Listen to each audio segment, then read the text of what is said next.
Welcome to the next episode of Anand Sahib, and we're continuing on our ideas of what it is to live a healthy, pure, clean life, and what are the elements that we need to look at, to reflect on, and the things that we need to improve in order to live that lifestyle.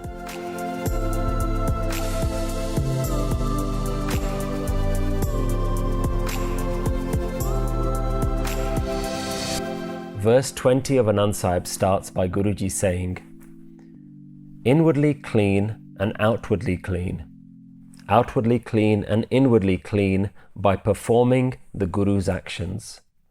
News of filth does not reach them whose thoughts are merged with permanence. Those who earn the jewel of life, blessed are these traders. Says Nanak, those whose minds are clean always remain with the true Guru." Now, it's really important that we don't get confused or put off by something that feels like quite old language. We're using words like being clean, being pure, filth. So we need to understand that the language being used here isn't about judgment. It's about identifying areas in our life that need to be addressed. Looking at things that cause us harm, looking at things that bring us pain. And the wisdom here is showing us that there are really two ways to live our life. There is a healthy way to live and an unhealthy way to live. And we'll be exploring what are the two different ways, what are the characteristics of an unhealthy life, and what are the things that we need to improve so that we can have good, proper mental well-being, mental health. So let's start by looking at what is this unhealthy lifestyle. We already addressed some of those in the last verse, which talked about having a conflict with the way that you live your life on the outside, but the inside, the mental state that you're in, is not in alignment. So the unhealthy way of living is about identifying things that are unhelpful in your life. Looking at not the people, not the job or the things that you do, the actions. It's not interested in any of those things. The Guru is really starting by saying what is a healthy perspective and what is an unhealthy way of thinking and looking at life. So the unhelpful perspective is the way that thinks that things belong to us. Life is all about achieving more, doing something more, always trying to strive to attain and get more things, clinging on to the things that we already have, never being satisfied with those things, and then always striving for more, and never embracing the changes and challenges that come with life, always resisting, always having this mentality that I can control every element of life. And Guru's basically pointing out to us that says, you know what, these are the ways that people think, and we've noticed that this is not healthy. This doesn't lead them to good mental well-being, mental health. Guruji's pointing out that we have more worries when we think like this.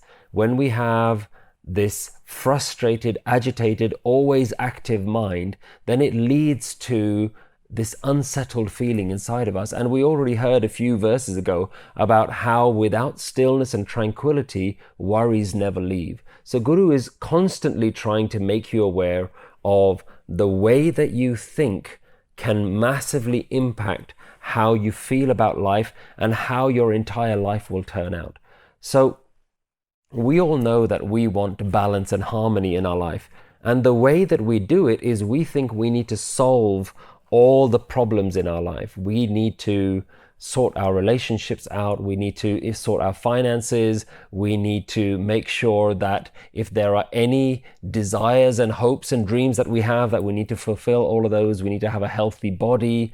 And Guru's basically saying, try and do all those things, but you may do all of them and still not end up with harmony. You still might not end up with balance, because if you start from the outside, then you will fix all those things. And there are people who have solved all of these things in their life. They have all the greatest riches in the world, and they have great people in their life, and they have access to whatever information and knowledge and technology and things. They have access to all of those things, but inside they haven't worked out, how do I fix my inner state? They haven't worked out that by constantly chasing the outside world, I've neglected my inner world. And the Guru is saying maybe there's a different way of looking at life.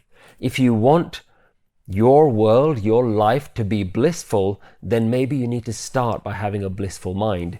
It starts from within. If you have harmony and balance within you, then that gets expressed in your life on the outside. So you start from the inside and work your way out. And the Guru is saying those who live in that way, everything that they do in life also has that fragrance of harmony and balance.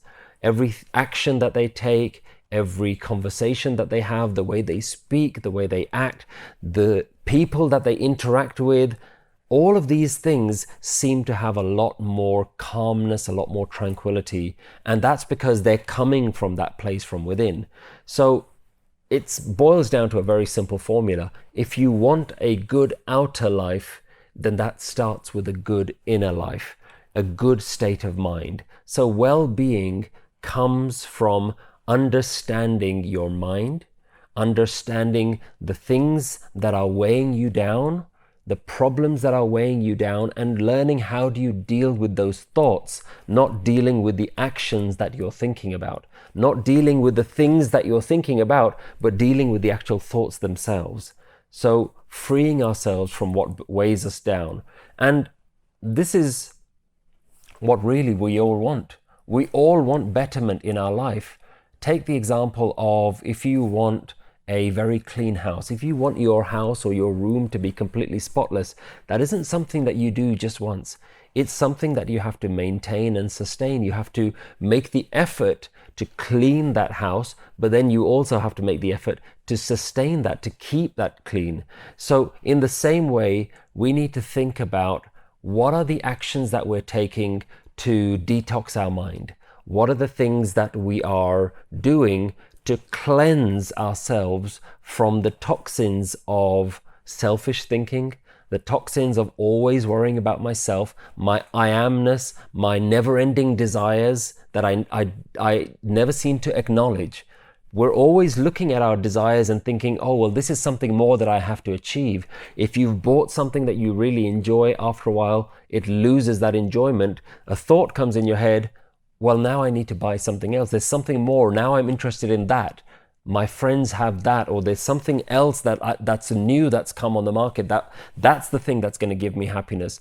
And what we do is when that thought comes in our mind is we think that until I solve that problem, the mind has come up with a problem, and until I solve that problem, I'm not going to feel the happiness that my mind is trying to fix. But the reality is, your mind is always going to be able to create new problems. It's always going to have new things for you to lust over and chase after. And we never really understand our mind. We always just accept whatever the mind says and we go and do it. But the Guru is always about pointing you inwards and saying, look within yourself, understand what's going on in your inner state. Understand what are the things that are happening within your mind, and then work out how do you cleanse yourself from the toxins of your mind. So this is really a detox that the Guru is trying to give us, the wisdom, the practices. So we see this line about those who follow the Guru's actions. Well, the Guru's actions are the practices and the wisdom that allow you and enable you to have this healthy mind. Anything that the Guru gives you is really not a rule. And I think this is so important that we see so many times when people ask about the Guru's path, about Sikhi, is what does Sikhi say about this or that? What about this rule and what about that rule? Do I really need to follow that or do that? And a lot of the times people are so put off by what seems like a big list of rules that you have to follow. But if we understand them as enablers to our own mental well-being, the focus is our mental well-being. And if the Guru has given you a suggestion saying, well, if you lived in this particular way, if you thought in this particular way, if you acted in this way, those things would become enablers because it would allow you to constantly be aware of your mental state. These are the things that remind you to look back within yourself. But if you don't understand that they're enablers of mental well-being, then you just see them as things that need to be done. You see them as rules that have to be followed. And yes, you may follow them for a while, after a while, you may think, you know what, this is too much. I don't want to follow these rules anymore. There's too much pressure, or I can't live up to the standard. But it's not about the rules. The rules are not the thing that we need to focus on. The rules, the practices, anything that you feel is a restriction, try and now understand it as, how does that enable me to understand the Guru's wisdom?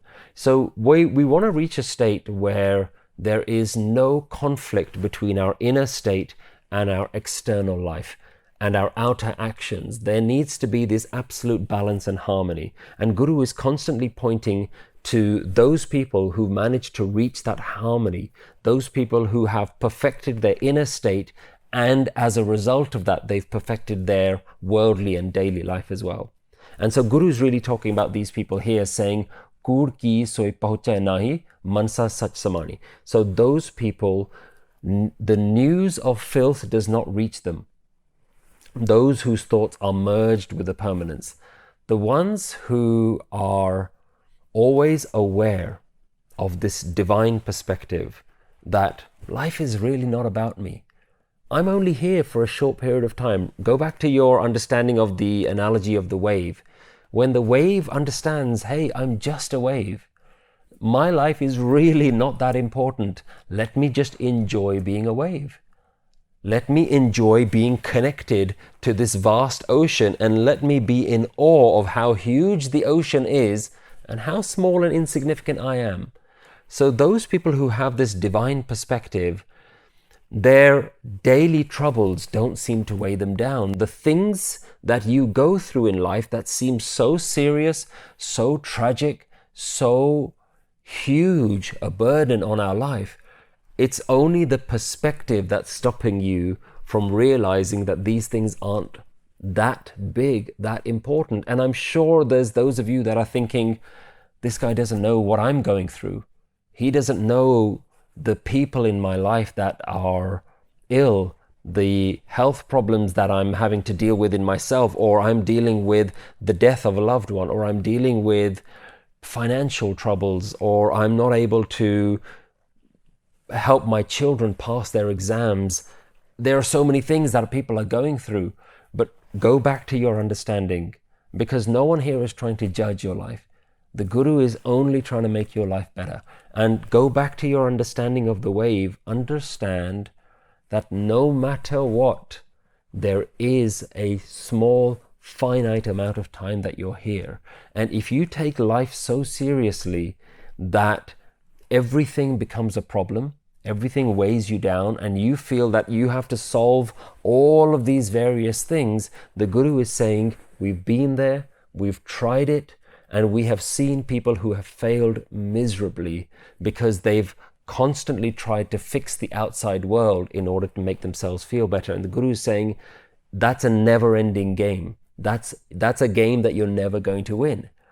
The only way to win is to start from a good position, start from a good, positive mental state where you aren't so bogged down, weighed down by the burdens of life itself. And those people whose minds are on this divine perspective, mansaa sach samaanee, the ones who have their hopes and their thoughts on the divine perspective, on the ultimate truth, the sach, the ones whose minds are in this ultimate truth all the time, koorh ki soy pahuchai naahee, the dirt that stains you and me, the problems that burden our lives, it doesn't seem to affect the people with the right mental attitude. So Guru is saying that there isn't even a hint of these problems that affects them. Koorh ki soy. Soy means the news. There's not even a word of trouble doesn't even enter their mind. Things happen, of course. Circumstances happen to everyone that are out of their control, but it doesn't register in their mind as a problem. It registers in their mind as just another event that's affecting the wave, but the wave is not here for a long period of time. So I'm not going to carry this burden with me. I'm not going to allow this to become a burden that weighs me down. And this is a practice. This is something that you have to learn to do. And one of the meditations that we've done on our YouTube channel is the letting go guided meditation, where you learn to practice on a daily basis how to see the problems that you're carrying in your life, how to imagine the problems that you have unconsciously in your mind, how to start imagining them as these rocks that you're constantly carrying, and then we go through a guided meditation where you just learn to put them down. They're not going anywhere. We're not dealing with the problems. We're just learning for a moment to just put them aside and give yourself a moment to breathe. Learn how to carry these things without carrying the weight of them, carrying the burden of them. So you have to see that there is a way of living life where you can be unattached, where you can be unaffected by thoughts of attachment. By the thoughts that you're attached to, by the things that you're attached to, there is a way of living in that world, but not being so affected by them. So if you have any attachments in this state of mind, it's only to be connected to the highest way of thinking. It is to have this divine perspective. That is the only thing that you're attached to in this state of Naam. So we need to start thinking about life as, how do we retain this understanding? How do we maintain our minds so that we're always looking at life as not half empty but half full, always looking at the positive, always looking at, I am only here for a short period of time. Understanding your limitedness is actually a huge enabler. And a lot of the time we don't like to think about that. We don't like to think about the things that have been deemed by society as negative. Don't talk about death. Don't talk about how short life is. But really, it's a very positive way of looking at life. And one of the examples that I think works really well is, it's really interesting when I'm sitting at home and with my family and we're having dinner. It's so interesting to see how my children will eat, and the moment that they're full, no matter how much food is on their plate, they'll sit back. No matter how tasty the meal is, they'll sit back and they'll say, I'm full, I can't eat anymore. And my wife and I are always shocked by that, because we know that as adults, we tend not to do that. Even if we're completely full, if something's really tasty, we'll keep going and we'll keep eating more and more. And in our minds, we know, like, we're done, we don't need to eat anymore. But it's so tasty, we can't help ourselves. We keep being tempted by the flavor and the sweetness of it. And what's really interesting is when you look at children, if they're full, they're full. There's nothing that you can do to tempt them to eat more, because no matter how tasty it is, there's a state of mind that they've reached where they just shut off and they say, I'm not going to eat any more of this. So when you are satisfied in life, hunger can't seem to get you. It can't seem to tempt you. And maybe this is a way that we need to start looking at our mental health as well. How do we reach mental satisfaction? We are constantly in an unhealthy state of mind, and that state of mind is one that is always agitated, always looking at improving every situation in life, always looking at fixing faults, fixing problems. So we seem to be coming from this constant nagging thought in our head that's, I need to fix this scenario. And one of the ways that I think about, which is a good example of to demonstrate this, is when you are at the grocery store, when you're at the supermarket and you're ready to pay at the till.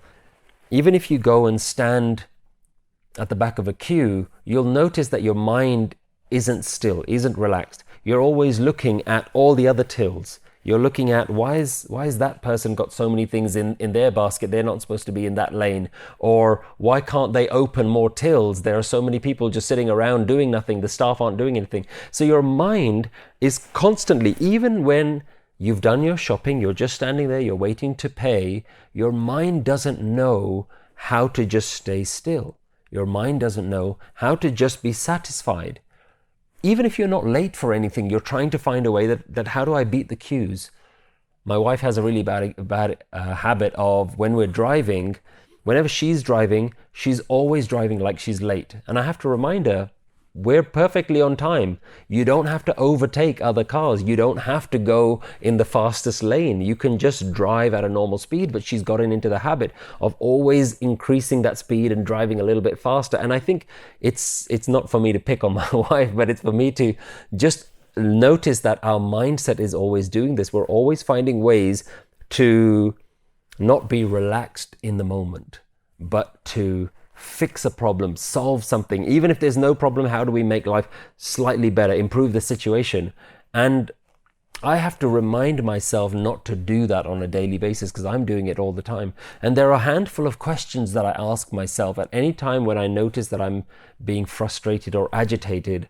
There's a really good demonstration of this, which is that when I drop my kids to school in the morning, when I'm getting them ready and I do the school run, I get them in the car and I drop them to school, I notice how many different times the same journey can have so many different emotions for me. So some days I am dropping my kids to school and I'm thinking, wow, look how lucky I am that I get to spend this quality time with my kids. So I'm driving that same journey to school and I'm thinking, this is great, I get to spend time with my kids. There are other times where my kids are so overexcited about something and they're maybe talking quite loud, and the same journey is now the thing that's causing me so much grief, and I'm so frustrated. I'm thinking in my mind, oh, I wish they would just be silent. I wish they would just be quiet. And so I've noticed in myself that if I do the same journey every day, I go through many different mental states. And I have these questions that I ask myself whenever I notice that I'm feeling agitated. And the number one question that I ask myself is, what expectation did you have of this moment? What unrealistic expectation am I trying to live up to? And as soon as I ask myself that question, I realize, oh, the reason I'm agitated right now is I created this unrealistic expectation in my mind that my kids were going to be silent. And when I realize that, I realize how foolish I've been, even unconsciously, to think that every time that I drive my kids to school, that it has to be the same experience. Every time it has to be a great experience where we're having a deep, meaningful conversation, or every time it has to be one that suits me. But they're kids. They're going to be different every single time. Every day they're going to go through different moods and emotions as well.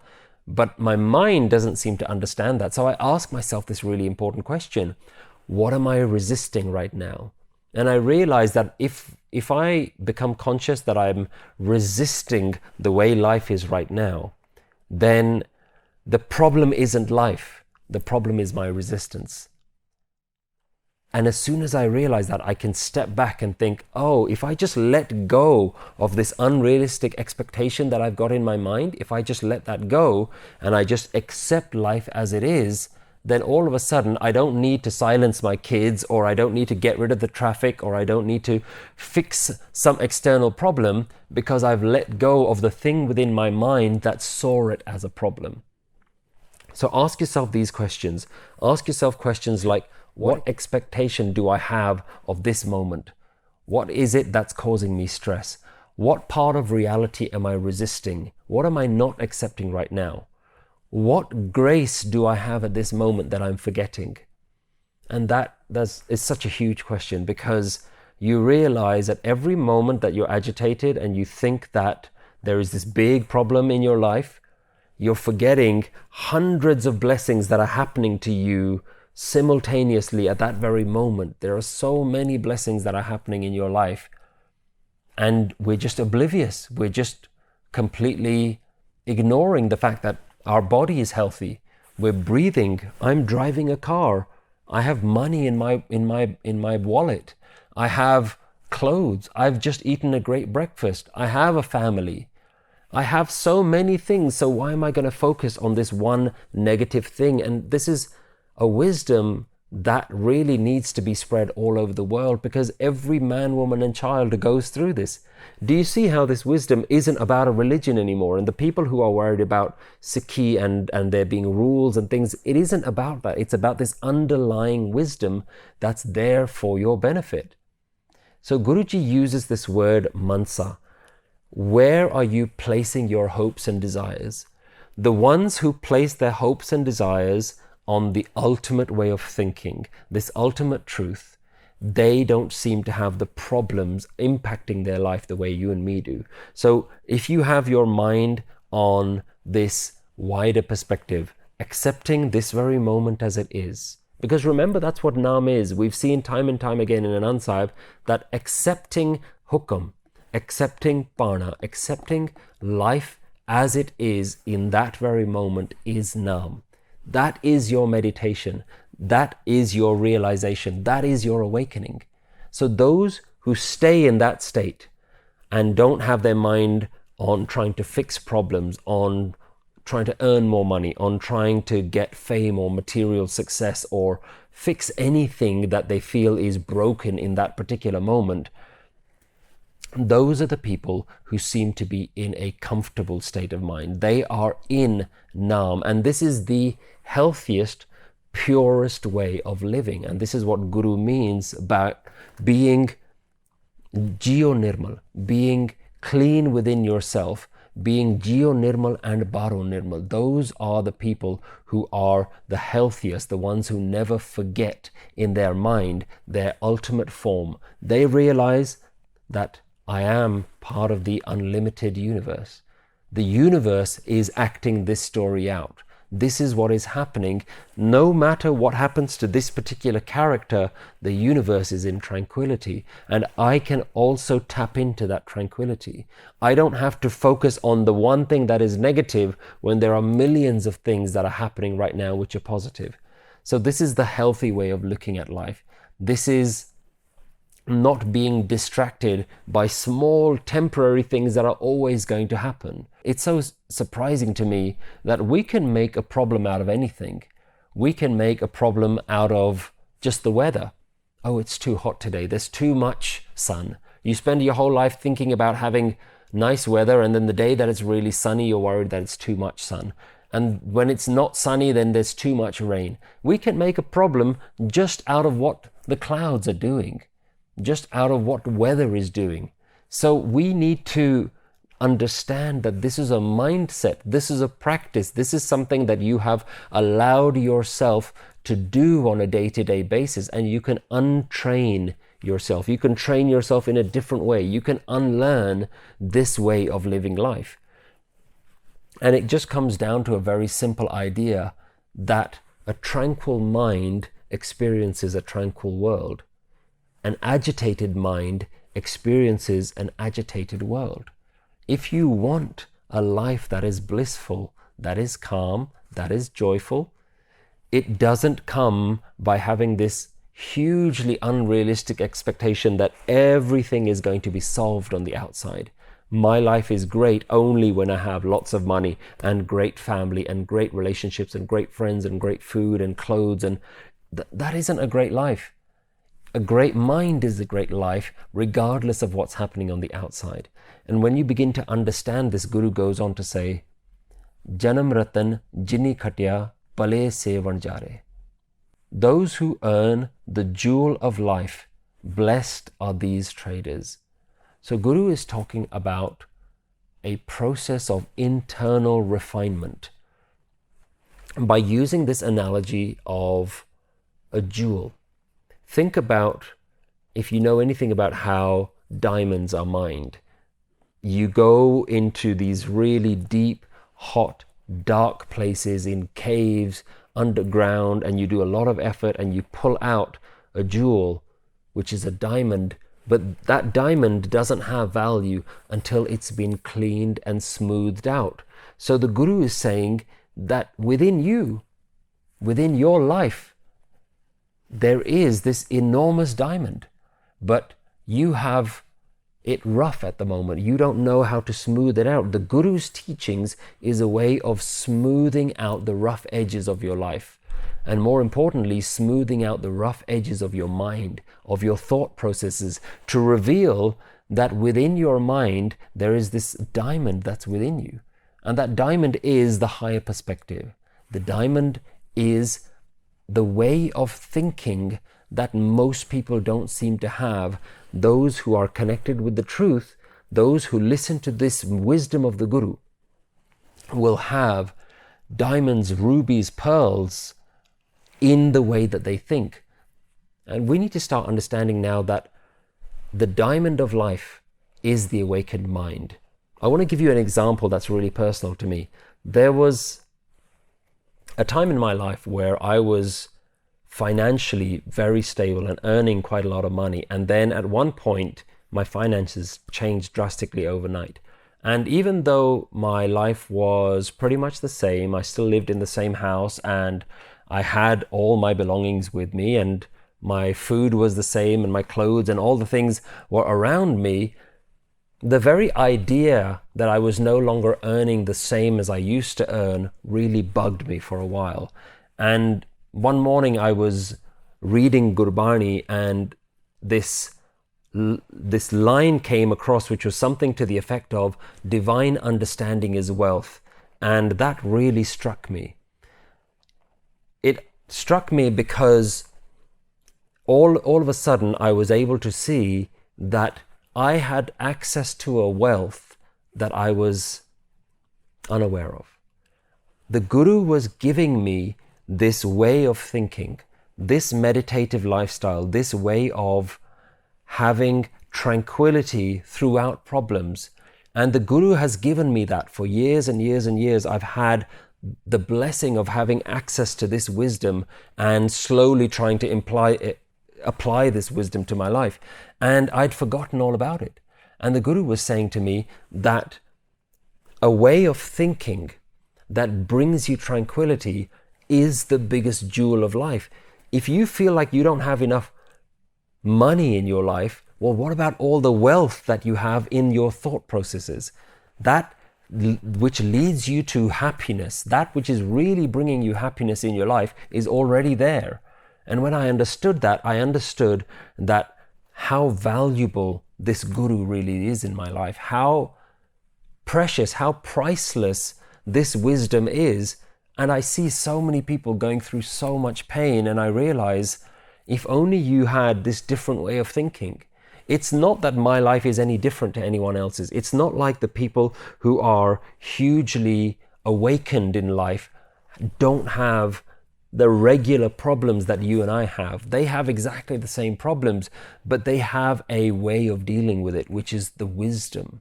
They have a way of thinking that completely changes their perception of the problem. And so oneness, this way of thinking, oneness is a gift. Oneness is a treasure. Accessing oneness, knowing oneness, living with it, being connected with it is the greatest wealth that you can ever achieve in your life. Nothing else materially is going to be able to give you the satisfaction, the bliss, the joy that oneness and the mentality of oneness is going to give you. And this is why Anand Sahib begins with Ik Onkar Satgur Prasad. Oneness is the Guru's blessing. And when you understand that you are constantly being blessed in ways that you never valued before because you've grown up in a society that values material success over mental success. And the Guru is trying to show you that we're all thinking about mental health, but what about your mental wealth? We're all thinking about material wealth, but what about mental wealth? And when I understood this, it allowed me to reframe my thinking and to reframe my ideas of what it meant to be truly rich. And we all want these things in our life. We all want proper mental well-being. And the Guru is saying, what are you doing to earn this currency of mental wealth? What are you doing to earn Naam thinking?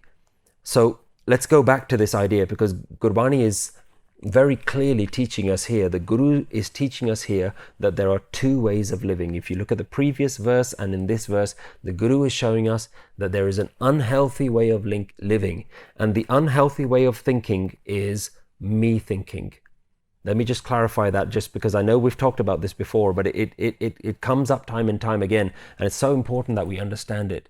You and me are living in what I call me thinking. You wake up in the morning and all you can do is think about me, and all the things that I need to do with my life. And that is your unhealthy way of living. That's your unhealthy mind. And the Guru is saying that there is a healthier way of thinking, which is called Naam. I like to think about Naam as naamee, not me. The not me thinking, the you thinking. When you focus on me all day, of course your mind is so trained to think about improving things for the me. The mind is constantly thinking about how do I improve life so the me feels better. And the Guru has given this phenomenal wisdom called Naam that says, stop thinking about you all the time. Life isn't about you. Your body isn't about you. Your circumstances aren't about you. It's not personal. It's not about trying to make your life better or worse. Just take a step back and notice. If you are a fruit, notice the tree. If you are a wave, notice the ocean. Notice what is really going on, and it isn't about you. It's not your story. So Naam thinking is naamee, not me thinking. And what are you doing to earn this healthier way of thinking? That's a question that you need to ask yourself. Am I really doing the right actions to earn this way of thinking? Because remember, we talked about the Guru's actions, those who follow the Guru's way. And the Guru's actions are really the Guru's mindset, the Guru's mentality. This is why this whole wisdom is called Guru's mindset, Gurmat, the mindset of Guru. Remember, Guru means darkness to light or enlightenment. So this is the mindset of enlightenment or the enlightened mind. You are being offered the enlightened mind because the greatest minds in the world have realized that the happiest life is one where the mind is happy. I hear this joke sometimes where people say happy wife equals happy life.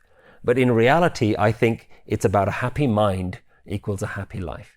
If you know how to think, then you know how to live. And how blessed are those people who live in this way? How blessed are those people for whom this is their highest priority? For a lot of us, our highest priority is about our salaries, about our finances, our jobs, and our families. Those are our highest priorities. And the Guru is saying that you've made the world your business. The enlightened people have made the mind their business. That is their trade. That is what they're trading in. They're always getting rid of the toxins of their mind and bringing in the healthier part of their mind. They are making their life about trading away the problems and having good positive mental health. So blessed are those people who make Naam their trade, Naam their business. Naam is their life purpose. By business, I don't mean that they are trading in the wisdom of Naam. Their trade is their mindset.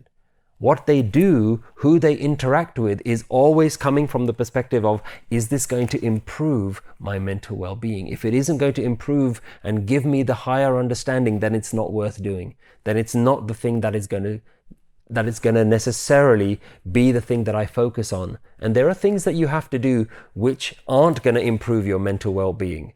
But can you do them in a positive mental attitude? Can you do them with the right attitude? Can you do them being detached, not being bogged down and tied down? So Guru is saying the people who do this are the luckiest people on life itself. In life, these are the people who have found the janam, ratan. They found the jewel of life. Everyone else is looking for life and looking for external jewels. They found the internal jewel. And Guru ends by saying, kahai, Nanak, jinee man nirmal, sadaa raheh, naalay. Those whose minds are clean always remain with the true Guru. The people who always are aligned with this enlightenment thinking, with the lighter, higher way of thinking, those are the people who are having the pure mind, the cleanest way of living, and the healthiest mental well-being. So really, this is a question that we need to start asking ourselves. How am I living my life? How am I remembering the jewel of life, the jewel of divine thinking? What am I doing in order to retain this Guru's wisdom and keeping it with me always? Am I mindful when my thoughts start to go down a negative path? Am I mindful of where I'm placing my thoughts? Am I mindful of the things that I allow into my mind, which then fester and then stay in there and then create problems later on? Am I aware of those things that I'm bringing into my mind?